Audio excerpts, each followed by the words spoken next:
In an effort to improve my miniature photography, I have been purchasing small bits of equipment over the last 6 months, and I figured it was worth doing a quick rundown on the various pieces I've purchased and show what I'm using them for. One of the items is the KBUM2732B Magic Arm with Super Clamp from SmallRig.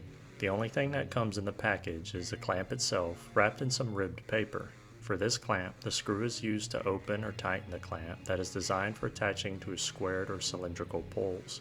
On both ends of the clamp are ball joints allowing for many possible positions.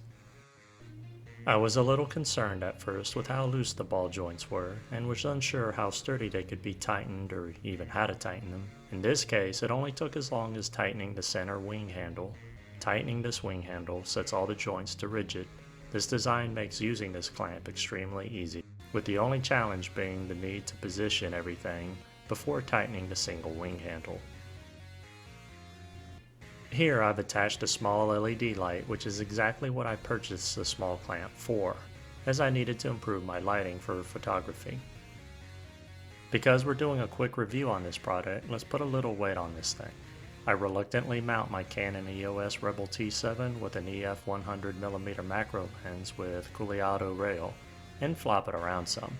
The combined weight is about 2.5 pounds or 39.5 ounces, and the mount handles it easily, to the point where I had more trouble trying to gently swing the mount up and down with one hand than it had supporting the camera. Granted, I wasn't swinging it like a baseball bat. It did more than what I would expect out of it, especially since all I'll be using it for is mounting a small LED light. I may purchase another one or a similar mount, though probably longer, so I can mount an overhead microphone, as I like the design of this quite a bit. And that's going to bring this extremely short video to its end. I hope you learned something or persuaded to purchase or not purchase this product. If you have any questions, feel free to ask, and if you like the content of this video and would like to see more, you can support the channel by liking, commenting, sharing, and subscribing. I'm Jim with Working with Miniatures. I'm truly grateful for your time, and I bid you a fond farewell. Until the next video.